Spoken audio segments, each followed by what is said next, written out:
Bonjour, bonjour les conquérants et bienvenue sur la plateforme de Overcomer. J'espère que vous vous portez tous très bien. Moi, je m'appelle Claire et si c'est la première fois que vous venez sur cette plateforme, alors je vous souhaite la chaleureuse bienvenue. Et ici, nous parlons de spiritualité, nous parlons de relations interpersonnelles, de finances, nous parlons de tout ce qui touche à l'harmonie de la famille, à l'harmonie de la vie, du développement personnel. Alors, je voudrais dire merci à tous ceux qui m'envoient des friend requests sur Facebook, tous ceux qui m'envoient des messages. Vraiment, je vous présente toutes mes excuses parce qu'il y a tellement de messages que j'arrive pas à répondre à tout le monde. Je voudrais juste passer ce message pour vous dire, je vois vos messages, mon assistant s'en occupe. Et vraiment, merci pour les compliments, merci pour les encouragements, merci pour tous vos messages. Je vous présente mes excuses si je n'arrive pas à répondre à tout le monde, c'est parce que le nombre est exorbitant, je suis submergée et Facebook est juste une plateforme de communication pour moi. J'ai aussi une vie privée, j'ai un boulot, j'ai une famille à prendre soin. Donc, patienter. Et aussi, j'aimerais mettre un peu l'accent sur ceci. Ceux qui ne me connaissent pas du tout et qui m'envoient des messages vraiment intimes ou personnels dans mon Messenger, franchement, je trouve ça très irrespectueux de votre part. Et si vous êtes des hommes, agissez comme des gentlemen. Ok? Agissez comme des gens qui ont de bonnes valeurs. Si vous voulez qu'on vous traite bien, qu'on vous, qu'on vous traite avec respect et avec considération, comportez-vous aussi avec respect et avec considération. C'est bien d'avoir que vous trouvez une femme et qu'elle vous intéresse, mais pour un premier contact, vous ne pouvez pas m'envoyer des paroles vraiment indécentes. Donc, je prie ceux qui le font de se retenir s'ils ne veulent pas être bloqués sur la plateforme. Donc, je suis très sérieuse quand il s'agit du respect et, quand il s'agit des sentiments des autres. Je tiens vraiment beaucoup à ça parce que quelqu'un peut oublier ce que vous lui avez fait, mais la personne n'oublie pas comment vous l'avez fait ressentir à ce moment T. Donc, franchement, et ceux qui viennent avec des idées perverses, retenez-vous, je suis mariée, et j'ai deux enfants et je suis vraiment très heureuse dans ma vie. Et donc, si c'est vos intentions, ne perdez pas votre temps. Je ne le dis pas par prétention, mais juste que ici, nous sommes ici pour partager, pour nous améliorer les uns les autres, pour apprendre des uns des autres. Alors, faisons-le dans le respect et dans la considération des sentiments des autres. Merci infiniment de prendre cela en compte pour vos prochaines interactions avec moi ou avec mon assistante. Et vraiment, je vous remercie d'abord en avance pour cela. Alors, aujourd'hui, nous allons parler des causes de la gestion des conflits. Nous avons, dans la vidéo précédente, nous avons parlé des critères de choix du conjoint et nous avons parlé le conjoint doit avoir la crainte de Dieu, le respect doit être mutuel, il doit avoir la loyauté, la transparence, la maîtrise de soi pour les hommes et le silence. Pour les femmes, il faut établir des limites, des garde-fous pour votre relation. Et aussi, il faut avoir la loyauté, la maîtrise de soi dans vos relations.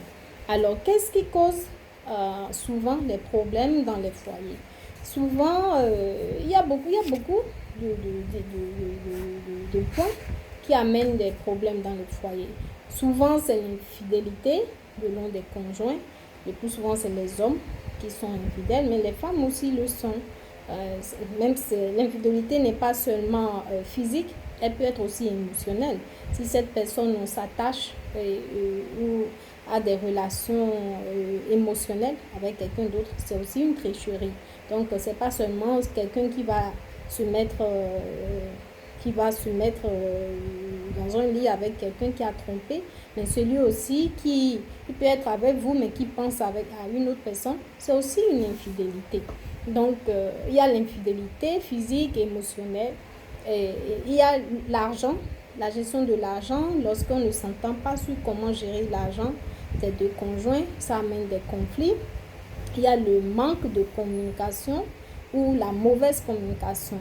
Il y a des gens qui, quand il y a les problèmes, au lieu de s'asseoir et communiquer, ils se retractent, ils se remettent sur eux, ils se renferment et ils ingurgitent tout ce qui les fait mal et ça s'accumule au fil du temps.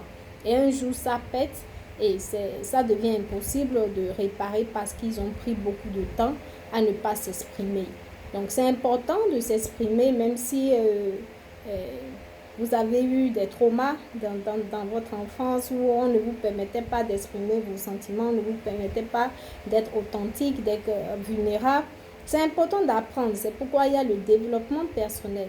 C'est important de vous rapprocher des gens qui peuvent vous aider, comme des thérapeutes, des psychologues ou les pasteurs aussi. Ils peuvent passer, prendre des cours comme ça, qui peuvent vous aider. Des gens qui ont une certaine sagesse et ceux qui enseignent pour les couples, dans les mariages, des coachs de vie, et des coachs de famille. Rapprochez-vous de ces personnes pour prendre des cours et vous améliorer. C'est important parce que pour résoudre un problème, il faut communiquer.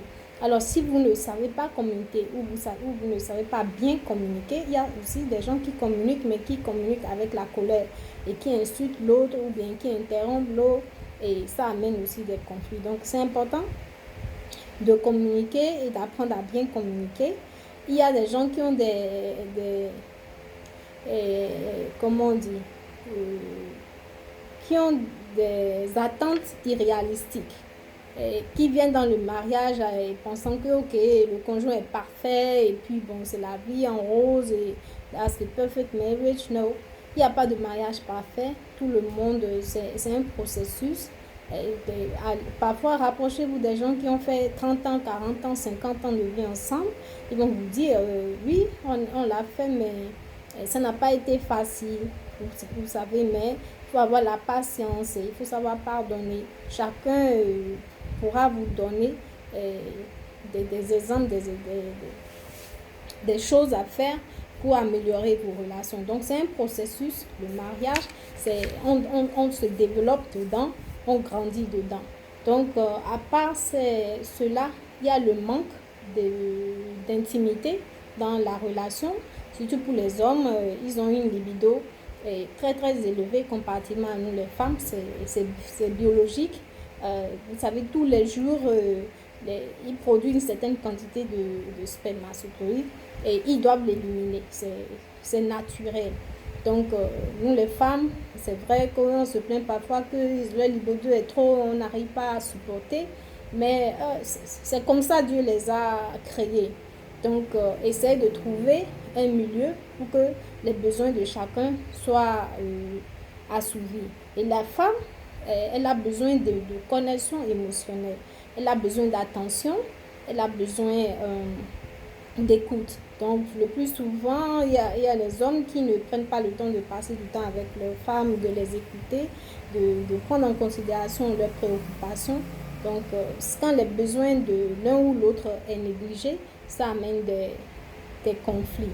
Il y a aussi l'implication des tierces personnes dans vos relations, par exemple vos parents, vos amis, vos copines. Quand vous impliquez ces genres de personnes dans vos relations, ça devient vraiment, vraiment compliqué. Il y a des gens, par exemple, qui ont des problèmes de colère, ceux qui ne savent pas gérer leur colère, qui impactent aussi sur la relation parce qu'ils sont tout le temps aigris et pour une petite chose, et ça s'envenime, ça dérape. Il y a des gens qui ressassent toujours des pensées négatives, qui sont toujours dans les low vibrations et dans des vibrations très moindres, dans la colère, le doute et plein d'émotions négatives. donc qui font que ça amène des conflits dans le foyer. Parce que quand on est ensemble, on devient une équipe, on doit travailler ensemble. Mais quand vous êtes dans une relation où que l'autre se voit en compétition avec vous et fait tout pour vous détruire, quand vous faites tout pour l'élever, alors ça amène des problèmes. Ça veut dire que vous n'êtes pas sur le même diapason, vous n'êtes pas sur la même longueur d'onde, vous n'aviez pas la même vision. Parce que lui, il est dans la négation et vous êtes dans la positivité. Donc vous allez dans deux sens contraires. Vous cherchez à vous élever, mais lui, il cherche à vous descendre. Donc, quand vous vivez avec des gens comme ça, vraiment, c'est pénible. C'est très pénible. Et finalement, la meilleure solution, c'est de se séparer de ces personnes parce qu'ils vous empoisonnent la vie. Et quel que soit ce que vous faites, ils ne sont jamais satisfaits. Et ils sont toujours là en compétition avec vous dans le calme. Ils sont vos premiers ennemis. Donc, c'est important de voir ces critères-là dans le choix de vos conjoints. Nous avons parlé des gens, c'est pareil pour les gens qui sont égoïstes, qui sont égocentriques. Et ça complique la relation parce qu'il n'y a pas une interaction. Tout est centré sur cette personne. La personne s'en fout des sentiments de l'autre, se fout du bien-être de l'autre. Et ça amène des conflits parce que l'autre se sent lésé. Et lui, il a tout. Il a tout, l'attention, ses besoins sont assouvis, mais il ne prend pas soin des besoins de l'autre. Donc, il y a une disparité vraiment énorme qui est là. Et c'est des choses qu'il faut corriger. Ça demande, il faut aller au counseling, dans des mariages counseling, comment on dit, des coachs de famille, des coachs de vie pour pouvoir travailler sur vous-même. Si vous avez eu des antécédents, il faudra travailler sur ça pour régler ce genre de problèmes. Si vous avez des problèmes spirituels, c'est important de les gérer. Si vous êtes habité par des démons qui vous font faire des choses vraiment bizarres, c'est important d'aller se délivrer et de prendre cela. Si vous avez, par exemple, un conjoint qui ment, alors là, quand je dis il ment à tout bout de champ, il ment pour couvrir le premier mensonge, il ment pour couvrir le deuxième, et au pire des temps, parfois eux-mêmes, ils n'arrivent plus à se rappeler de ce qu'ils ont dit et tout capote. Donc, c'est important de